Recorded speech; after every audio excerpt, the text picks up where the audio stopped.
Thank you for joining us, everyone, on such short notice.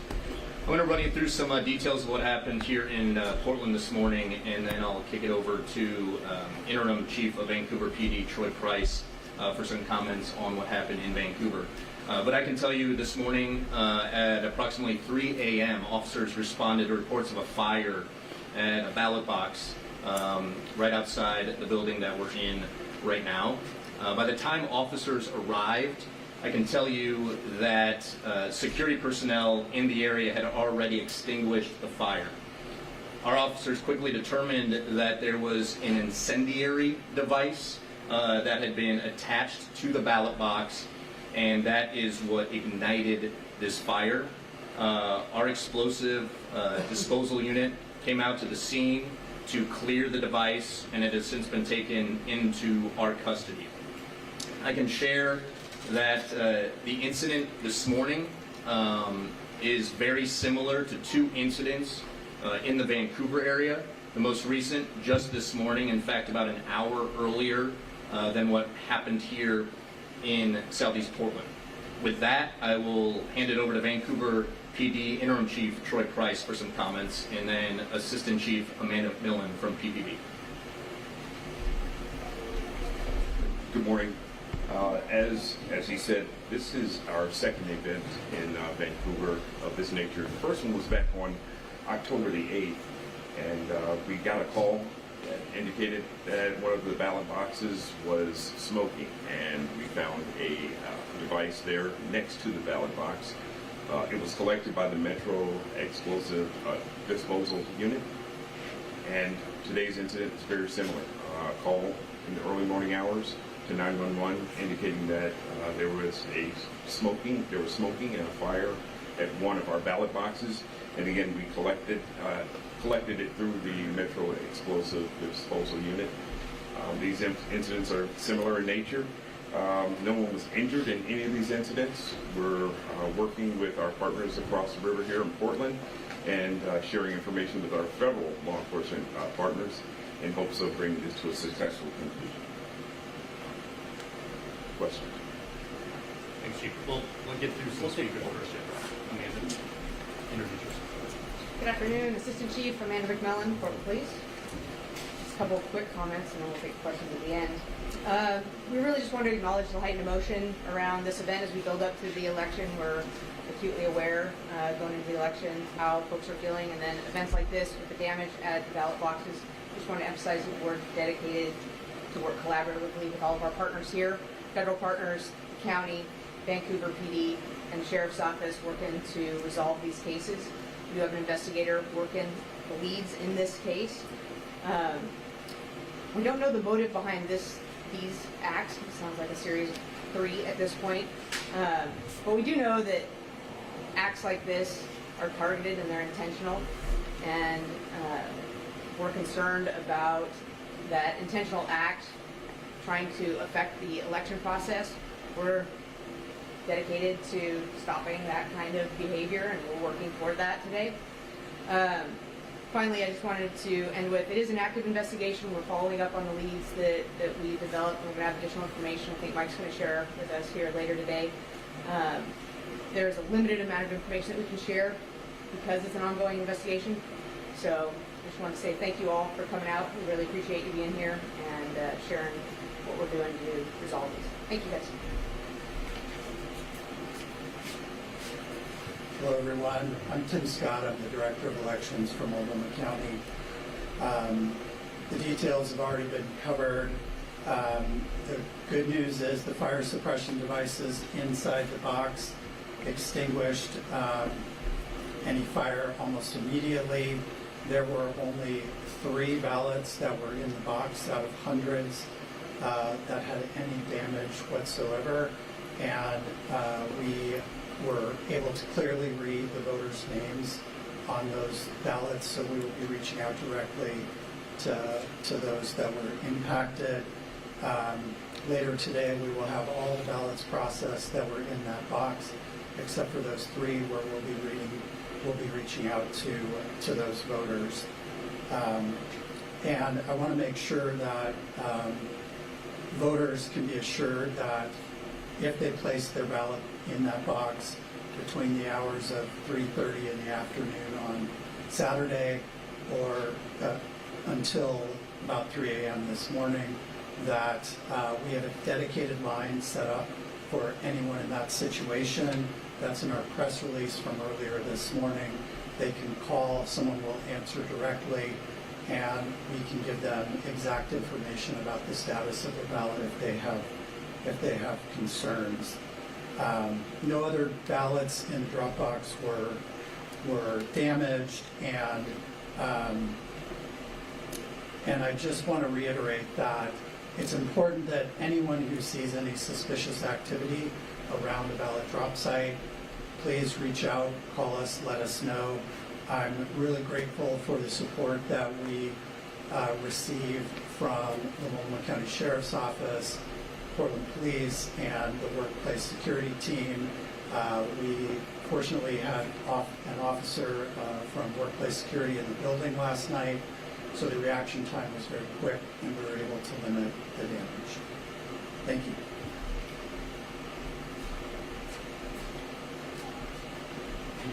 Good afternoon, everyone. I'm Multnomah County Sheriff's Office Law Enforcement Chief Kerry Kerr. The Sheriff's Office is working closely with all our law enforcement partners and the Elections Office to ensure that voters feel safe and feel that they have easy access to all the ballot drop sites. We want all the community to know that we want to ensure a safe and secure election, and it's something that we take very seriously. Voters can trust that we're taking steps to ensure that the ballot boxes are safe. As planned, we're stepping up our patrols, both uniformed and non-uniformed, around the area of all our ballot boxes within our county. We want you to know that the Elections Office is also safer than it has ever been before. We have uniformed facility security officers here deployed at the Elections Office to provide a physical safety presence for everybody. Lastly, the community is our force multiplier. We want to remind people, if you see something, make sure that you say something. Let us know if it's imminent violence, that you call 911. Make sure you document what you saw or experienced and when it happened and where it happened. If the threat is urgent, not urgent, notify an election official at your polling place. Any form of voter intimidation, disruption, blocking of access, or vandalism at these sites will not be tolerated. We will respond swiftly, and they will be investigated to the fullest extent. I'd like to introduce Multnomah County Chair Jessica Vega-Peterson. Good morning, everyone. Multnomah County is committed to the fundamental protection of our democracy.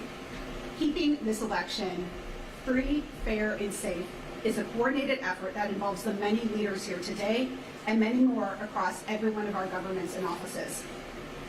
I need you to know that we are working together and we are prepared for this moment. As Election Day nears and our community continues to vote, there may be moments of uncertainty, heightened emotions, or unusual events like we had this morning. Elections experts, law enforcement, and partners here in Multnomah County are ready to respond as needed. We will continue to be ready for anything that occurs in the next several weeks. I am so grateful for the essential, hardworking people who work to ensure that we have fair, accurate, and transparent elections, especially in these times where we're seeing events like this morning, along with claims of rigged elections and illegal voters used as scare and avoidance tactics. Tim Scott and his counterparts in law enforcement have decades of experience fine-tuning, scenario planning, and making improvements to our election systems to ensure voter integrity and voter and worker safety. This is absolutely critical in this election and every election. All of the preparation is paying off and will pay off. We have already replaced the damaged ballot box, and voting in Multnomah County continues. We will continue to work together to ensure voters are safe when casting ballots, voters are transparently and validly counted, and our workers feel safe and are able to fulfill their roles. Please do not let today's incidents or anything that happens between now and Election Day to keep you from expressing yourself with your vote. Our democracy depends on you, and you can depend on us to keep this process safe and secure. The best thing you can do to support our elections workers is to vote early. So please keep those ballots rolling in. I encourage you to drop off your ballots in any one of our 30 official drop sites, including some of our libraries. If the closest site to you is temporarily closed, you can find the closest ballot box at maltco.us/drop sites. You can also mail in your ballot, and postage is paid. Thank you all for being here, and I want to especially thank everyone who's worked for such a quick response to this incident. I'll now pass it over for Q&A. And before we have that Q&A, I think it's important to reiterate something that was mentioned by every speaker up here, and that is the collaboration that is going into this investigation.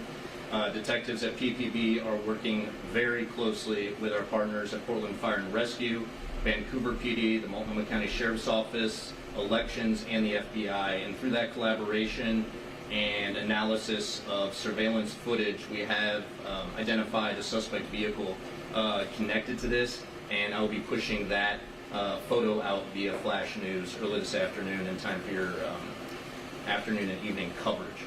With that, we can open it up to some Q&A. Please understand, though, again, this is an open and ongoing investigation. We don't want to say anything up here that will jeopardize that, but we'll be happy to field some questions.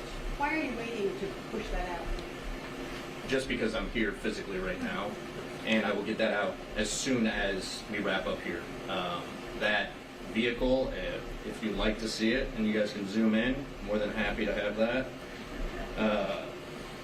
This is the picture. It appears to be a Volvo. I'll try to keep it real still.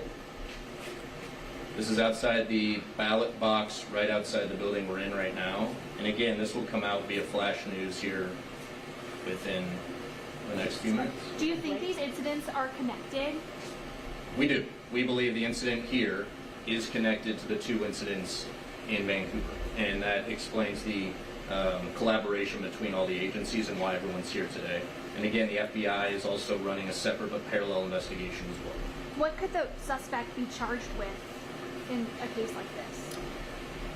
Anticipated that question coming, and I can tell you that the charges, and this is just potential, possession of a destructive device, manufacturing of a destructive device, unlawful use of a weapon, criminal mischief in the first degree, reckless burning, obstructing governmental or judicial administration, and illegal acts related to voting machines or vote tally systems. I think it's also important to note, I didn't mention it yet, but the Multnomah County District Attorney's Office is involved in this as well, so additional charges could be levied based on what they come up with when we locate this individual. Can you explain how the fire suppressant works inside the box, and is that present in all of the ballot boxes in the county? I'm not a chemist, so I'll just say that, but they respond to heat within the ballot box, so clearly it got hot enough inside the ballot box for the fire suppressant devices to go off. We use canisters that have a powdered fire suppressant, so it limits the damage to ballots.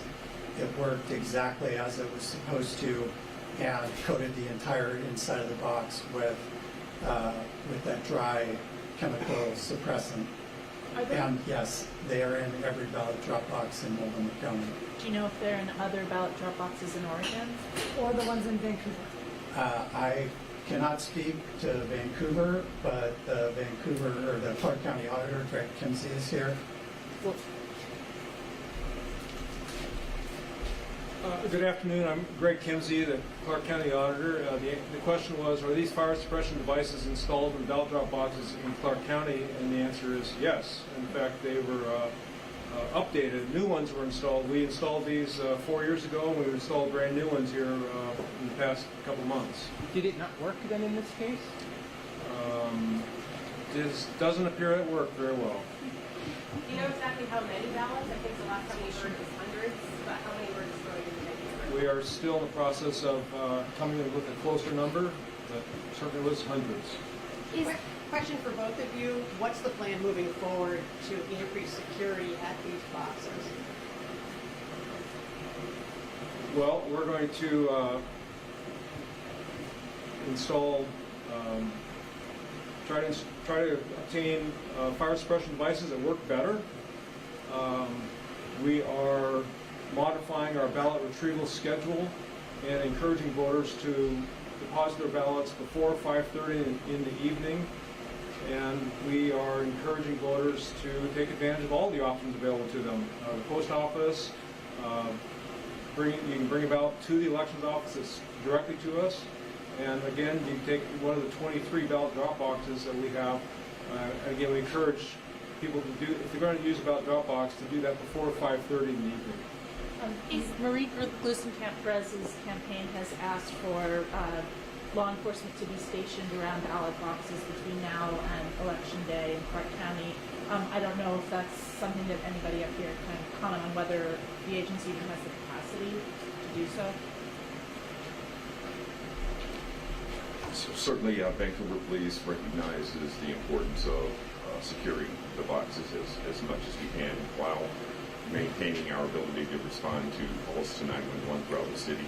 What I can tell you is that we have developed a plan to ensure that we are keeping an eye on the boxes as much as possible with increased patrols. If there are some additional technical methods that we can employ to keep an eye on the boxes and respond to any type of suspicious activity as quickly as possible. Again, we recognize how important this is, and we are responding within our capacity. We will burn some overtime to make sure that we have people available to respond should a call come. is this giving you guys an idea of what to expect after the election, since we're already seeing these kind of threats to ballot boxes? From the perspective of the Vancouver Police Department, we always are trying to stay ahead of any curves that come. So we're not going to call this a trend by any stretch of the imagination, but we are wary of how contentious election seasons can be, and so we are going to adjust our methods to whatever we hear is going on outside. Hey Tim, well, I'd like to, can we hear more about what's changing here, Tim, if anything? We learned a lot from the November 2020 election cycle, and I think that election cycle and what was going on in the world around us during that election really gave us a good starting point to imagine election security for this election. We already have monitoring of our drop sites on a rotating basis, 24 hours a day, starting the day that the ballots went out and the drop sites open. That is through a partnership with our workplace security program and their contractor. As I mentioned, we had someone stationed in our building last night, so we were able to get, like they heard the blast, they responded immediately. They had fire suppressant on the box immediately. We are already doing a lot, and we are in conversations with workplace security and the sheriff's office about what else we can do, and those plans will be developing over the next 24 hours. Have we ever seen this before? Sorry. Have we ever seen this? I can't remember anything like this. Have you ever seen it? I've been with Multnomah County Elections for 16 years. I've been in elections for 22 years. This is the first time any incident has occurred, as far as I'm aware, at the elections building or in any position I've ever held. Is your recommendation the same? If you're worried about your ballot, drop it off in person at the elections office? I think we want to make sure that voters are confident with whatever choice they make, whether it is with mailing it through our USPS partners, whether that is putting that in their local ballot box, which might be their library, or whether it's one of our 24-hour drop sites. Our goal is to make sure people are confident in all of those options.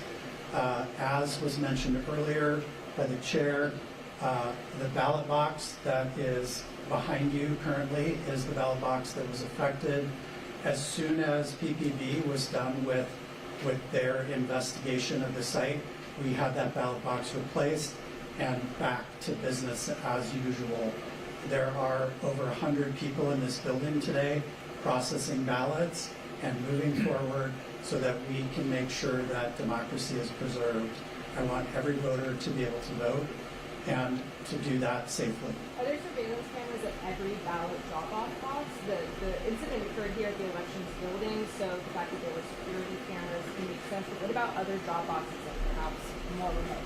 There currently are not cameras on every ballot drop site in the county. However, that is the reason that we have the roving security patrols that I mentioned earlier. We've got room for just a couple more questions. Any plans to change that? Sorry, Claire. What are the roaming security patrols exactly?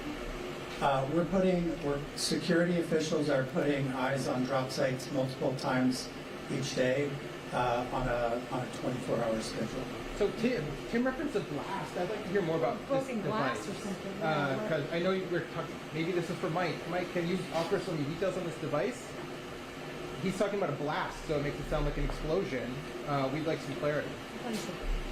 I thought he said, maybe he said blast, I don't know. I think I heard blast also, but this is an incendiary device. So Rick Graves might be better to address what that is. It's not. My understanding is that we do not want to call this a bomb. This was not a bomb. This incendiary device, which is used to ignite fires, correct, Rick? And it was attached to the side of the box and ignited a fire. As I understand it, this device was something that creates heat, and that heat is transferred through the box, and then the intent is to burn up all the ballots that are within the box. So it may have been perceived as a blast, but that could have also been the sound, the audible sound of the activation of the suppression system that would occur. So those will have small explosive charges that will allow the dry powder chemical to completely extinguish anything on the inside if that was occurring. So the heat, I mean, this is just like any fire sprinkler system. It is dependent upon heat. It will be activated at a certain temperature. When that occurs, the dry inert chemicals will be spread throughout, in this case, the box. I will also say that Portland Fire and Rescue, when we respond to these, we have been directed to only utilize dry chemicals and CO2 for two reasons. One, we're unsure of what the contents of anything on the outside may be, and it may react aggressively with water. Additionally, we want to do everything we can do to suppress the flames, extinguish the flames, and allow the ballots to be preserved, to be counted, so that that doesn't work into this administrative hassle of anybody having to redo their ballot, etc. So was this homemade then? Last question. Was I'm unaware of any sort of device construction. I can't answer that. Can anybody, do we know if it was homemade or like bought, or I don't know about incendiary devices? And was it the same device used on the box in Vancouver? Lastly, just to wrap this, there was enough evidence collected at all three scenes that lead us to believe that all three incidents are connected, and we cannot get into more detail. Thank you. Thanks, everybody. Thanks. Thanks, everybody. Thanks, everybody. The device was on the outside of the box?